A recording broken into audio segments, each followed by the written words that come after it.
우주를 생각만 해도 내 맘이 기쁘네.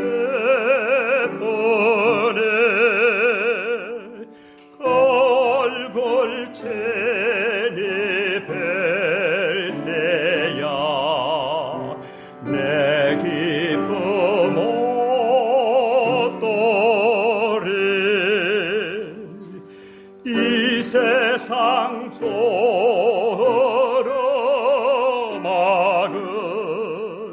다 들어보아도 저 예름보다 좋은 곳 또다시 없도다. 주 예수 복음 듣는 자 새 소망 얻으며 그 이름 믿고 따르며 늘 일하고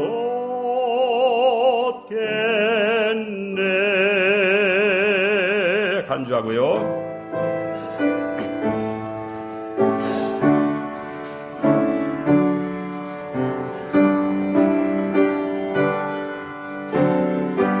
함께 부르겠습니다. 주 예수 넓은 사랑을 그 누가 알리요. 저 사랑 받은 사람만 그 사랑 알겠네. 저 예수 귀한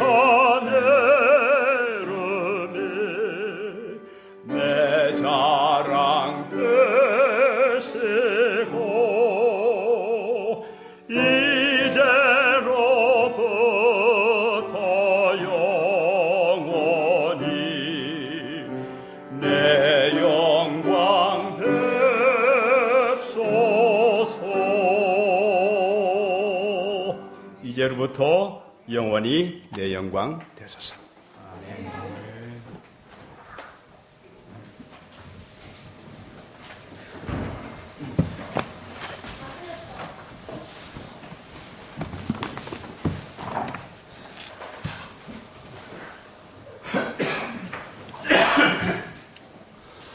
오늘 하나님의 은혜와 축복이 우리 기획교회와 우리 모든 성도님들에게 함께하기를 간절히 바랍니다. 아멘. 하나님의 은혜로 여러분들께서 허락해 주신 축복 가운데 하나님의 말씀을 전할 수 있는 귀한 은혜 주신 것 참으로 감사합니다. 아멘. 이 자리에 계시지 않지만 제가 좋아하고 존경하는 김성원 목사님과 여러 장로님들 또 교우님들 하나님의 축복이 안식일을 통해서 우리 모두에게 함께하게 되기를 바랍니다. 아멘. 제가 지금 일찍 떠났지만은 사정이 생겨가지고 고스트로 워낙 밀려가지고 정시 오지 못한 것에 대해서 죄송한 마음이 있습니다. 여러분들 양해해 주시기 바랍니다.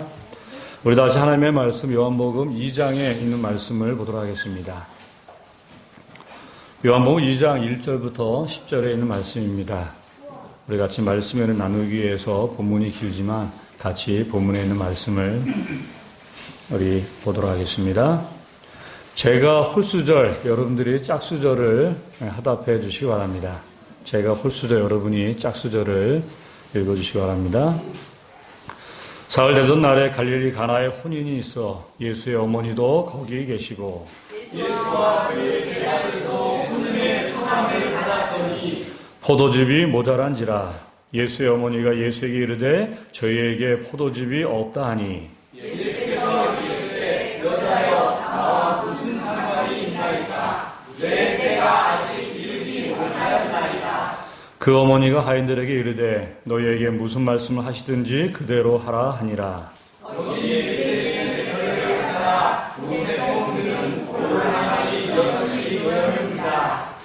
예수께서 저희에게 이르시되 항아리에 물을 채우라 하신즉 아구까지 채우니 이제는 떠서 연회장에게 갖다 주라 하시매 갖다 주었더니 연회장은 물로 된 포도즙을 맛보고 어디서 났는지 알지 못하되 물떠온 하인들은 알더라.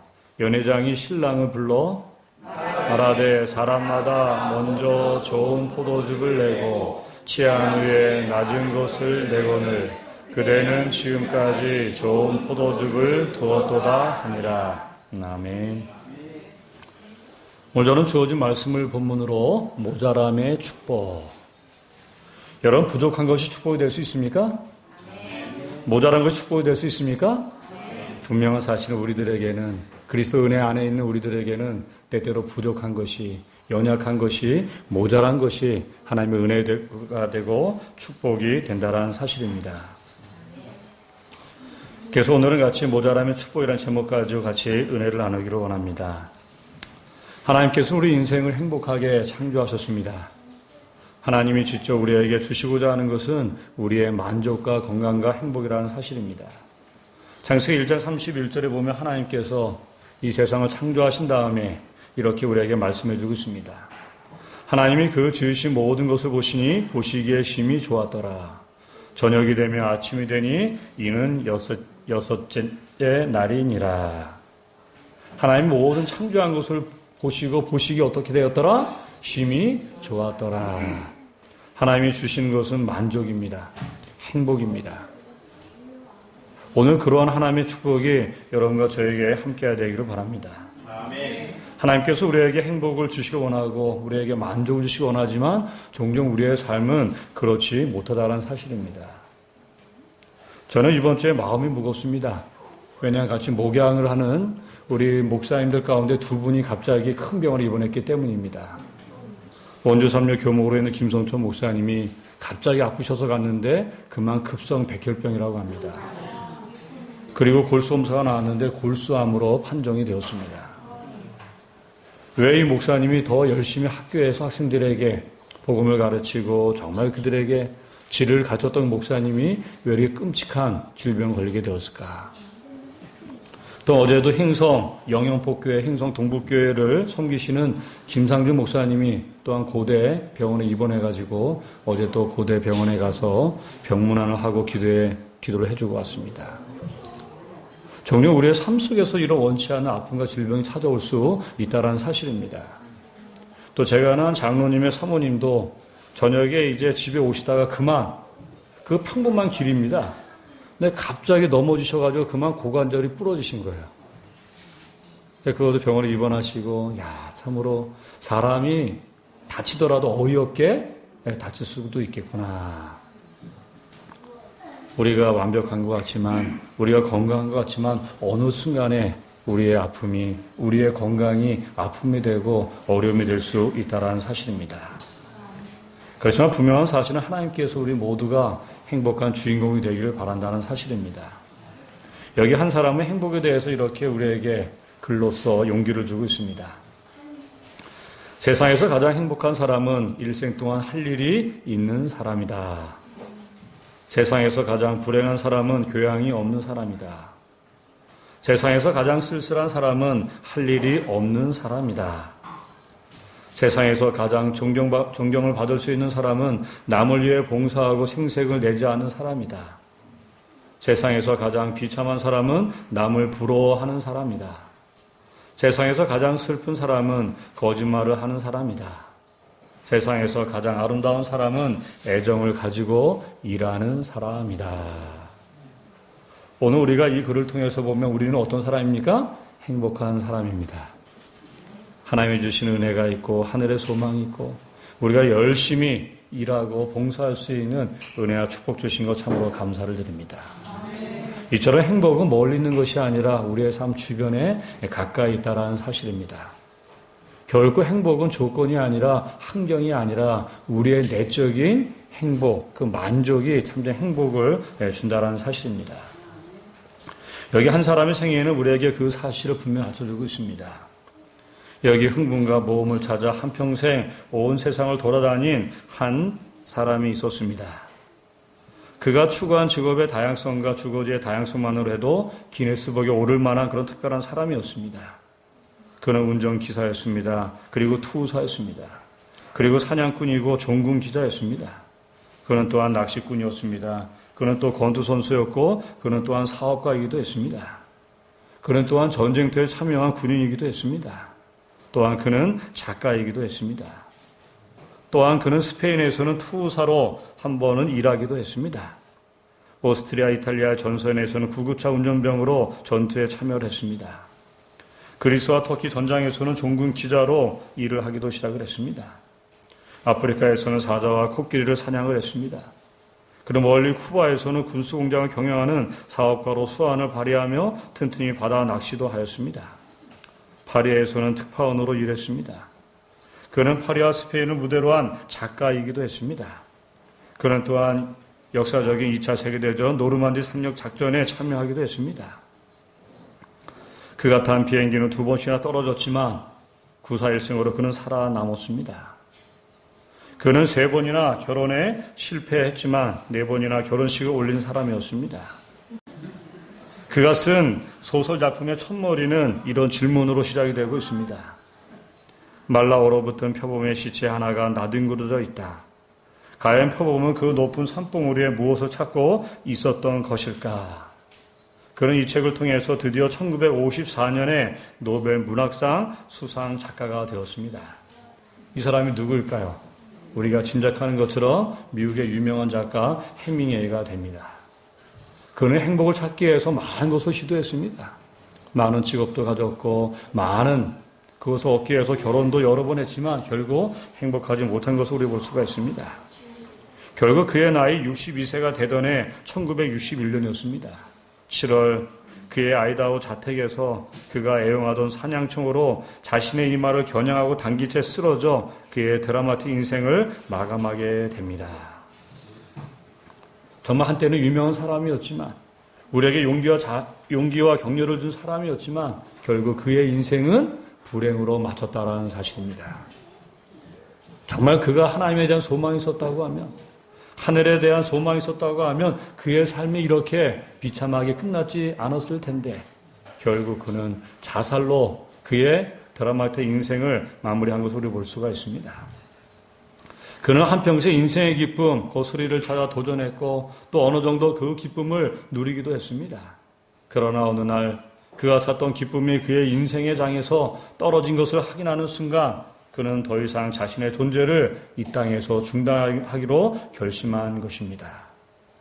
우리는 해밍웨이의 삶을 통해서 분명 알 수 있는 사실은 결국 행복은 외적 환경이 아니라 내적 마음의 문제라는 사실입니다. 그가 많은 것을 얻었지만 많은 것을 누렸지만 결국 그것이 그에게 진정한 행복을 주지 못했습니다. 오늘 우리가 원하는 행복이 결코 환경이 아니라 외적인 것이 아니라 우리 내적 마음의 문제라는 사실을 해밍웨이는 그 사실을 분명히 보여주고 있습니다. 오늘 본문도 그 사실을 우리에게 가르쳐주고 있습니다. 요한복음 2장에 보면은 가나의 혼인잔치가 있습니다. 우리가 아는 것처럼 혼인잔치는 참으로 기쁨입니다. 행복입니다. 만족입니다. 예수님께 첫 번째 이적을 베푼 것이 어디였습니까? 바로 이곳이었습니다. 요한복음 11장의 장례식 장소가 아니었습니다. 바로 기쁨을 주는 만족을 주는 새로운 가정이 태어나는 이 혼인잔치에 예수님이 참석해서 첫 번째로 기적을 베풀었다는 사실입니다. 그런 이 영적인 의미는 뭘까요? 바로 예수님께서 우리에게 뭘 주길 원하신다? 기쁨을 주기를 원하신다. 예수님께서 우리에게 참된 행복을 주기를 원하신다라는 사실입니다. 우리가 아는 것처럼 예수님에게는 결코 우연이 없습니다. 언제나 예수님께서는 기도의 응답으로 모든 것을 했다라는 사실입니다. 근데 그 기도하셨던 창조주 하나님의 첫 번째 이적이 어디에서? 혼인잔치에서. 바로 결혼식장에 있었다는 사실은 하나님께서 우리에게 얼마나 행복과 기쁨을 주고 싶다는 사실을 우리는 엿볼 수가 있습니다. 그래서 오늘 우리 모두는 행복해야만 됩니다. 근데 이런 행복의 장소, 기쁨의 장소에서 무엇이 있습니까? 어려움이 발생한 것을 우리 볼 수가 있습니다. 바로 그것은 모자람입니다. 부족함입니다. 우리가 아는 것처럼 중동지방에서는 결혼식을 워낙 뜨겁기 때문에 일주일 정도 한다고 합니다. 그러니까 많은 음식을 준비합니다. 특별히 워낙 물이 귀한 곳이기 때문에 손님들에 대한 최고의 접대의 상징이 바로 맛있는 바로 포도즙이었습니다. 아마 나름대로 이 혼주는 포도즙을 많이 준비했을 것입니다. 근데 포도즙이 중간에 떨어졌어요. 왜 떨어졌을까요? 아마 생각지 않은 하객들이 많이 왔을 것입니다. 바로 그것들 중에 하나의 증거가 뭐냐면 예수님과 제자들이 참여했기 때문입니다. 예수님의 가까운 친척집이었습니다. 그래서 예수님의 어머니 마리아가 그 부엌 사정을 잘 안 것을 볼 때 이것은 가까운 친척이라는 사실을 엿볼 수가 있습니다. 장성한 장녀들이 많이 참여하니까 결국 포도즙이 떨어진 모습을 보여주고 있습니다. 종종 우리의 삶에도 마찬가지입니다. 인생은 행복해야 되지만 실상은 그렇지 않은 것을 볼 수가 있습니다. 기독교는 잔치의 종교입니다. 기쁨의 종교입니다. 그러나 인생에서 완전한 행복은 없다라는 사실입니다. 우리에게는 늘 부족함이 있고 모자람이 아픔이 있을 수 있다는 사실입니다. 많은 사람들이 건강으로 또한 재정으로 자녀 교육으로 아파하고 괴로워하는 것을 우리는 볼 수가 있습니다. 어느 잔치에도 문제는 존재한다는 사실입니다. 여러분 이 사실을 기억하시기 바랍니다. 기쁨의 잔치에도 그것에 뭐가 있다? 문제는 있다라는 사실입니다. 어느 가정에도 어느 공동체에도 문제는 존재한다는 사실입니다. 결코 우리의 힘으로 우리의 의지로 이러한 문제, 이러한 아픔을 결코 피해 살아갈 수는 없다라는 사실입니다. 그래서 잠언 14장 13절에 보면 현자는 이렇게 우리에게 말씀해주고 있습니다. 웃을 때에도 마음에 슬픔이 있고 즐거움의 끝에도 근심이 있느니라. 정말 마음에 와닿는 그런 표현입니다. 우리의 행복이 영원히 지속되지 못한다는 사실입니다. 또한 우리의 삶의 즐거움의 끝에도 무엇이 있다? 근심이 있다. 어떻게 보면 우리의 인생이 어렵고 힘들고 근심이고 고통이지만 분명한 사실은 하나님이 우리와 함께 하실 때 그 고통 속에서도 하나님께서 우리에게 소망을 주고 희망을 준다는 사실을 여러분 꼭 기억하게 되기를 바랍니다. 한 번은 적극적 사고방식의 저자인 놀먼 핀센트 힐 박사님에게 한 사람이 찾아왔습니다. 직장에 잘 정하지 못하고 있던 한 청년이 박사님을 찾아온 것입니다. 그러면서 상담을 요청을 했습니다. 그러면서 상담을 마치면서 이 청년은 이렇게 박사님에게 물었습니다. 선생님, 제가 지금까지 겪어온 그런 문제가 없는 직장을 하나 소개해 주실 수 없습니까? 그렇게 요청을 했습니다. 그때 이 박사님은 그 청년에게 내가 당장 소개해지어 하면서 그 청년을 차에게 타라고 했습니다. 그런 다음에 잠시 운전을 했습니다. 그런 다음에 그가 데리고 간 것이 공동묘지였습니다. 이 공동묘지에서 놀먼 핀센트 필 박사님은 이렇게 이야기했습니다. 형제여, 저것이야말로 문제가 하나도 없는 직장이죠. 여러분, 이것의 의미는 무엇입니까? 우리가 살아가는 모든 환경마다 나름대로 고민과 어려움과 아픔이 있다는 사실을 우리에게 말씀을 해주고 있습니다. 삼성그룹에도 아픔이 있는 것을 볼 수가 있습니다. 정말 우리나라를 갖다 이렇게 크게 경제적으로 일으킨 삼성이었지만은 결국 그 이건희 회장님은 지금도 혼수 상태로 있고 그 아들마저도 수감이 된 상태입니다. 아무리 세계적인 기업일지라도 그 내면에 보면 이런 어려움과 아픔이 있는 것을 볼 때 참으로 안타까움이 있습니다. 오늘 하나님께서 우리 모두에게 위로와 소망과 희망을 주기를 바랍니다. 그래서 마이스터 에크 아르트라는 작가는 이렇게 우리에게 용기 주고 있습니다. 진정으로 빛을 발견하는 것은 어둠 속에 있을 때다. 따라서 슬픔에 잠겨 있다면 그 빛이 우리 가까이에 온 것이다. 오늘 여러분, 이 말의 의미를 마음속에 꼭 간직하게 되기를 바랍니다. 진정으로 빛을 발견하는 것은 어디에 있을 때다? 어둠 속에 있을 때다. 그래서 우리의 삶에 무엇이 있다고 하면 슬픔이 있다고 하면 곧 빛이 우리 가까이에 온다는 것을 증거한다. 오늘 이 말씀을 통해서 신앙 가운데 십자가를 통해서 위로와 용기 얻는 우리 모두가 꼭 되시길 바랍니다. 우리의 자녀들이 학생들이 그림을 그릴 때 여백들이 있는 것을 볼 수가 있습니다. 근데 그 내적인 의미는 여백은 모자람이 아니라 오히려 많은 것을 채워 넣을 수 있는 넉넉함이 된다는 사실을 기억하게 되시기 바랍니다. 왜냐하면 그 여백을 통해서 더 많은 창조와 더 아름다운 작품을 만들 수 있기 때문입니다. 종종 우리의 삶에도 이 모자람의 여백이 있습니다. 부족함의 여백이 있습니다. 그렇지만 하나님께서는 내 삶의 모자람, 부족함의 여백에 아름다운 작품을 만들 수 있다는 사실입니다. 그래서 우리에게 더욱더 하나님의 은혜가 필요한 것입니다. 예수님을 통해서 우리의 삶이 놀라운 작품이 될 수 있다는 사실을 우린 기억을 해야만 됩니다. 오늘 또한 본문에 보면 그 해결책을 말씀해주고 있습니다. 드디어 2절에 보면 예수와 그 제 아들도 혼인의 청함을 받았더니 그 어려움 있는 잔치에 누가 참석을 했습니까? 주님이 참석을 했습니다. 바로 이것이 해결의 실마리입니다. 우리의 삶에 어려움이 있지만 아픔이 있지만 고통이 있지만 누가 함께 할 때? 주님이 함께 하실 때 그 모든 아픔이 그 어려움이 해결이 될 수 있다는 사실입니다. 어려운 가정의 문제 해결의 실마리는 예수님께서 그 잔치에 참석했다는 사실입니다. 주님이 그 현장에 삶의 현장에 계셔서 문제가 해결이 되고 축복이 시작이 됐다는 사실을 기억하게 되시길 바랍니다. 오늘 우리의 삶에도 마찬가지입니다. 내 가정에 어려움이 있지만 내 삶의 현장에 직장에 고통이 있지만 누가 함께 할 때? 예수님이 우리와 함께 하실 때 예수님이 내 삶의 현장에 오실 때 그 어려움은 예수님을 통해서 축복으로 변할 수 있다는 사실입니다.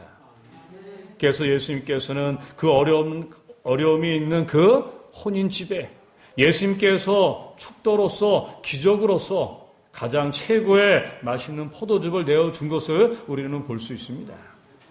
그렇습니다. 예수님을 초청하는 잔치마다 중요한 행복한 잔치가 된다는 사실입니다. 예수님을 초청하는 가정마다 중요한 하늘 가정이 된다는 사실입니다. 예수님을 초청하는 개인마다 중요한 개인이 된다는 사실을 꼭 기억하게 되시기 바랍니다. 예수님을 초청하는 그 사람이 하나님의 자녀가 되기 때문입니다. 다시 말하면 예수님이 우리의 삶의 나로 하여금 가장 귀중한 가정으로 가장 중요한 가정으로 우리를 만들어준다는 사실입니다. 예수님이 함께 하실 때 모든 문제가 해결된다는 사실을 여러분 꼭 기억하게 되기를 바랍니다. 저는 개인적으로 우리 모두는 마태복음 28장 20절을 좋아합니다. 이 말씀을 우리 마음속에 외우면서 말씀해 주는 위로와 용기를 얻기도 합니다. 내가 세상 끝날까지 너희와 항상 함께 있으리라. 이 말씀은 제가 군대에 있을 때 30개월 동안 저에게 위로와 용기를 주는 말씀이었습니다. 저는 이 말씀을 제 간물대에 적어놨습니다. 제가 어렵고 힘들 때마다 누가 나와 함께한다? 하나님이 나와 함께 하신다. 그 고통의 삶 속에서도 이 말씀은 저에게 위로와 용기를 주게 되었습니다. 한 번은 이등병 때 기도해가지고 하나님께 도와주셔가지고 안심 문제가 잘 해결이 되었습니다.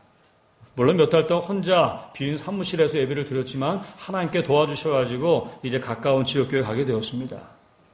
근데 문제는 뭐냐면 사단장이 바뀌게 되었습니다. 사단장이 바뀌게 되므로 이제 참모를 통해 가지고 저에게 어려움이 오게 되었습니다. 갑자기 토요일 날을 종교 행사를 안 된다는 것이었습니다. 아는 것처럼 그때는 토요일 날 오전에 군인들은 근무하는 훈련받는 그런 시기였습니다. 대장님을 찾아갔지만 저를 도와준 대장님도 어쩔 수 없다는 겁니다. 왜냐하면 위에서 명령을 내렸기 때문에 나도 너를 도와줄 수가 없다. 제가 그 부대 내에서 할 수 있는 방법은 아무도 없었습니다.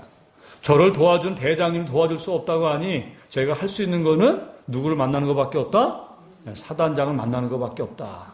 물론 예수님 앞에 간절히 기도했습니다. 간절히 기도하고 예수님 이 문제를 어떻게 했으면 좋겠습니까? 도와주십시오. 그렇게 하다 순간적으로 생각난 것이 누구를 만나라? 사단장을 만나라. 근데 여러분, 병사가 사단장을 만날 수 있을까요? 이건 부대 내에서 거의 불가능한 것입니다. 그렇지만 저에게는 하나님이 계셨습니다. 제가 기도하고 용기를 내가지고 사단에다가 그 부관실에다가 제가 사단장 면담을 신청을 했습니다. 그러니까 부대가 어떻게 되었을까요? 부대가 난리가 난 겁니다. 아니 일개 병사 일병이 사단장 면담을 신청하더니 이 부대가 난리가 난 겁니다.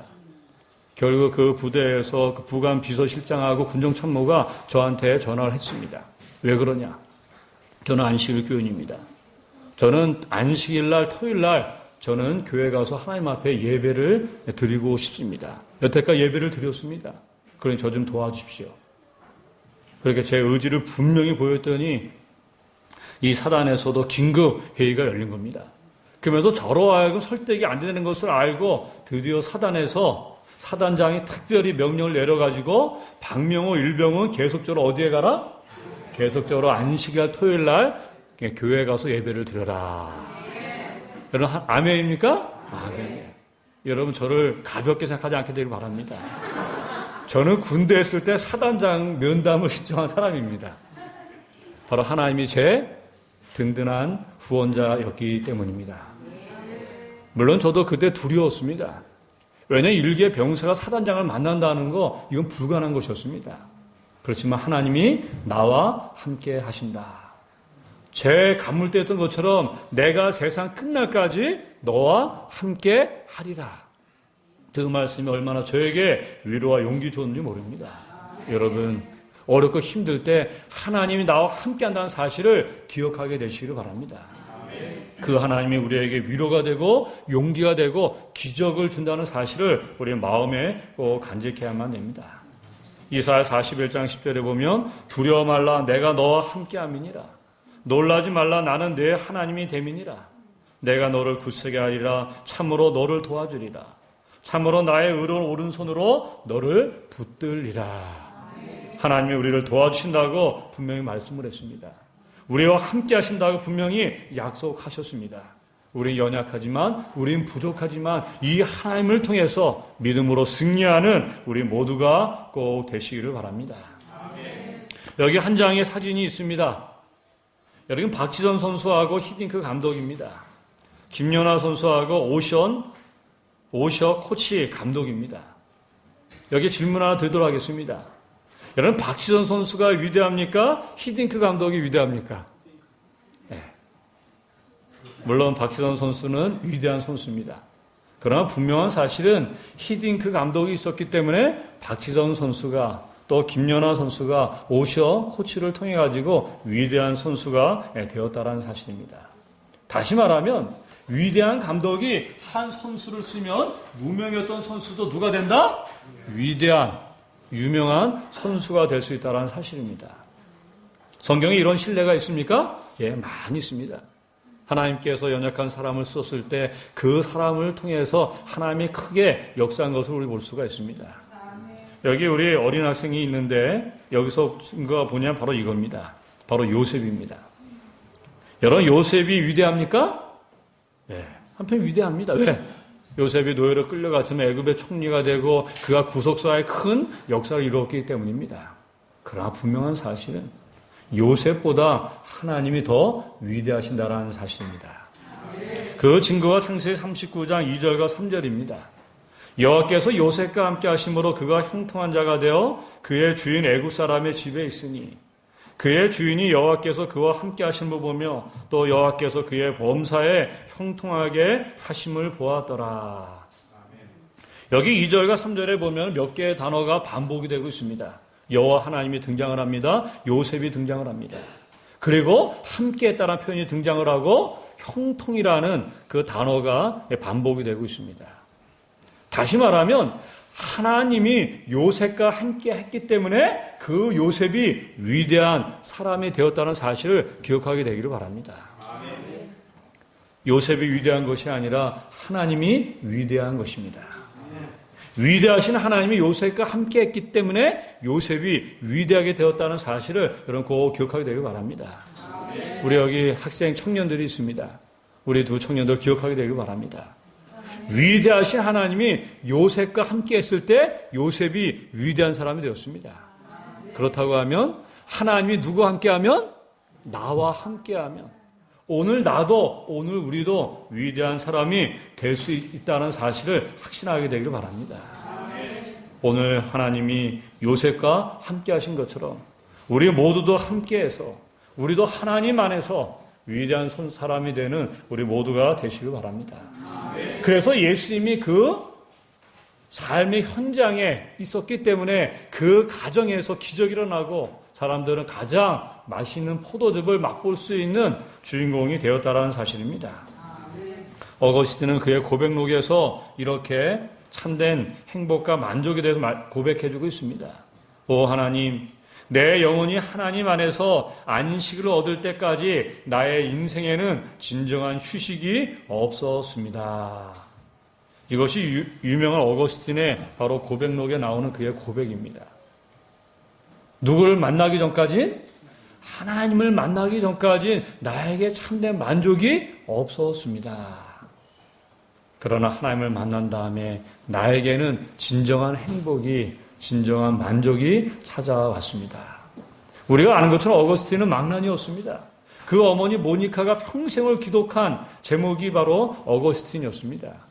결국 돌아간 다음에 어거스틴이 회개에서 돌아온 다음에 쓴 책이 바로 이 고백록입니다. 참회록입니다. 그러면서 그는 이 책을 통해서 정말로 하나님만이 나에게 뭘 준다? 참된 행복과 만족을 준다라고 그가 고백을 하고 있습니다. 오펠리아 아담스라는 목사님은 이렇게 우리에게 용기 주고 있습니다.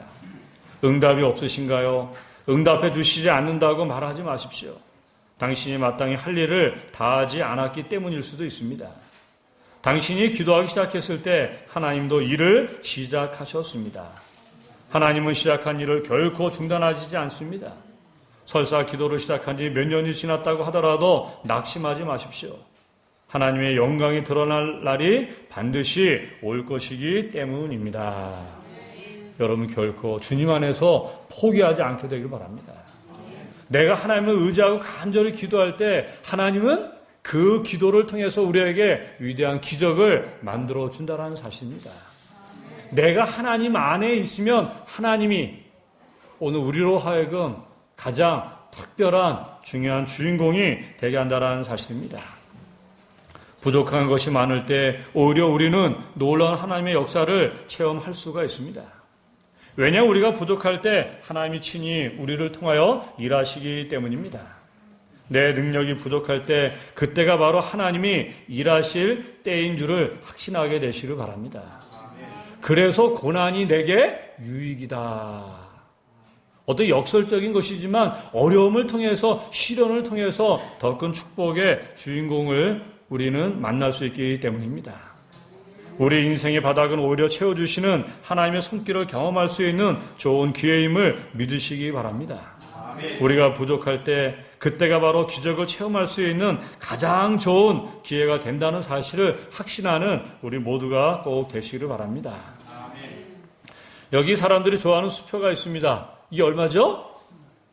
여기 1억입니다. 1억입니다. 근데 여기 보면 동그라미가 몇 개가 있습니까? 9개가 있습니다. 얼마입니까? 이 빵원이에요? 아니, 동그라미 9개가 있는데요? 이게, 저는 이게 큰 돈인 줄 알았더니만 아니네요, 그죠? 네. 근데 이 동그라미 9개다 앞에 뭐가 있으면? 1이 있으니까 뭐가 된 거예요? 1억이요? 10억이죠? 10억입니다, 10억. 결국 여러분, 뭐의 차이입니까? 뭐의 차이예요? 바로 숫자 1의 차이입니다, 1의 차이. 다시 말하면, 예수님 없는 우리의 인생은 빵이 9. 우리가 아무리 숫자가 많고 아무리 환경이 많고 우리가 많은 것을 누린다 할지라도 예수님이 없으면 의미가 없는 인생이 된다는 사실입니다. 근데 의미가 없는 우리 인생에 누가 계시면? 예수님이 계시면 우리의 인생은 10억이 되고 엄청난 가치의 주인공이 된다는 사실을 여러분 꼭 기억하게 되기를 바랍니다. 결국 뭐의 차이입니까? 예수님의 차이입니다. 신앙의 차이입니다. 내가 아무것도 없어도 예수님만 계시면 내 인생은 원더풀한 인생의 주인공이 될 수 있다는 사실입니다. 부조와 선지자 학원 148페이지 보면 하나님의 성령께서는 여호수아의 기도에 영감을 주셔서 이스라엘의 하나님의 능력을 다시 한번 증거하게 하였다. 그런 거로 이 여군은 위대한 지도자 여호수아 편에 무례함을 보이지 않았다. 성공의 비결은 하나님의 능력이 결합하는 데 있다. 최대의 결과를 성취하는 자는 가장 열렬히 전능하신 자의 팔에 매달리는 자이다. 오늘 이 선지자의 글을 꼭 우리의 마음에 새기게 되기를 바랍니다. 성공의 비결은 하나님의 능력이 우리와 함께 결합하는 데 있다. 최대의 결과를 성취하는 자는 가장 열렬히 전능하신 자의 팔에 매달리는 자이다. 이 말씀에 의해서 만들어진 것이 바로 이 표현입니다. 사람이 사람을 만나면 역사가 이루어지지만 사람이 누구를 만나면 하나님을 만나면 무엇이 이루어진다? 기적이 이루어진다. 오늘 여러분 정말 기적의 주인공이 되길 원하십니까? 그렇다고 하면 다시 한번 기적의 원천이신 기적의 창조자이신 하나님 우리의 삶에 모시는 우리 모두가 되시기를 바랍니다. 한번 따라하겠습니다. 사람이 사람을 만나면 역사가 이루어지고 사람이 하나님을 만나면 기적이 이루어진다. 오늘 그 사람이 여러분과 제가 되기를 바랍니다. 정말 모자람이 있는 그 현장에 부족함이 있는 그 현장에 예수님이 계셨기 때문에 그곳에서 뭐가 일어난 겁니까? 기적이 일어난 것입니다. 오늘 우리의 삶 속에서도 주님을 통해서 기적을 만나는 우리 모두가 꼭 되시기를 바랍니다. 여기 한 표현이 있습니다. 재미있는 아주 의미 있는 그림입니다. 굿. 우리의 삶이 아무리 좋아도 무엇이 없으면 하나님이 없으면 우리의 인생은 바로 제로입니다. 아무것도 아닙니다. 그러나 제로는 우리의 인생에 누구를 만나면 하나님을 만나면 우리의 인생은 원더풀하게 될 수 있다는 사실입니다. 오늘 이 짧은 정말 그림이지만 이 그림을 통해서 더 큰 만족을 얻는 우리 모두가 꼭 되시기를 바랍니다. 그래서 우리가 해야 되는 가장 큰 일은 누굴 만나는 것이다? 하나님을 만나는 것이다. 우리가 새벽에 말씀을 통해서 기도로 통해서 우리가 일하면서 내 삶의 현장에 늘 우리가 오늘 전장로님께서 부른 그 찬미처럼 늘 삶 속에서 주님을 만날 때 그 주님을 통해서 우리 놀라운 인생의 주인공이 될 수 있음을 꼭 기억하게 되기를 바랍니다. 오늘 하나님께서 우리에게 기적을 주십니다. 오늘 하나님께서 우리에게 가장 큰 만족을 주십니다. 내 삶의 잔치에서 주님과 함께 했을 때 우리는 놀라운 축복의 주인공이 될 수 있음을 꼭 기억하게 되시기 바랍니다. 이제 저는 한 시를 읽으면서 제 설교를 마무리할까 합니다. 어느 무명용사의 기도문입니다.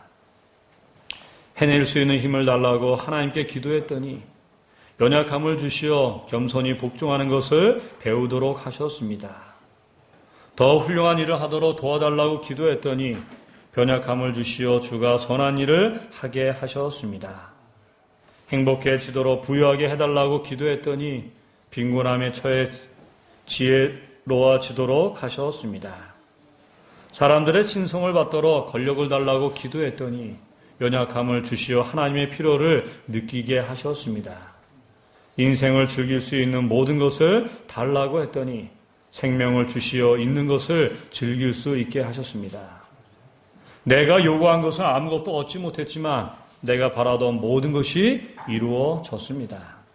내 자신의 보잘것 없음에도 불구하고 무언의 내 기도는 분명히 응답을 받아왔습니다. 모든 사람 중에 나는 가장 큰 축복을 받은 자입니다. 오늘 이 사람이 여러분과 제가 되기를 바랍니다. 모자람이 있지만 부족함이 있지만 그곳에 누가 함께하면 하나님이 함께하시면 그곳에 예수님의 은혜가 함께하면 그것은 기적의 장소가 되고 축복의 장소가 된다는 사실을 꼭 기억하게 되기를 바랍니다. 예수님이 우리에게 은혜를 주십니다. 예수님이 우리에게 기적을 주십니다. 모자람 속에서, 부족함 속에서 주님을 통해서 가장 행복한 기적의 주인공이 되는 우리 모두가 되시길 바라면서 말씀을 드리겠습니다.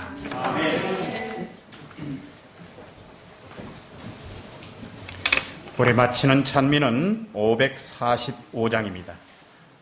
우리 다 함께 일어나셔서 하나님께 영광을 돌리겠습니다. 545장입니다.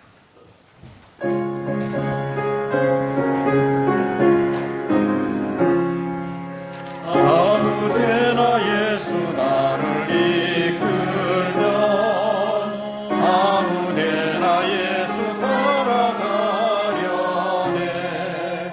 예수 같지 아니 가면 나롭고 항상 주와 함께 가면 고맙네 아무데 가든지 두려움 없겠네 아무데나 주와 함께 가려네 주와 함께 가면 외로움 없겠네 다른 친구 떠나가도 주인네 나는 이니 위태하고 마라 주와 함께 가면 기쁨이 있겠네 아무데 가든지 두려움 없겠네 아무데나 주와 함께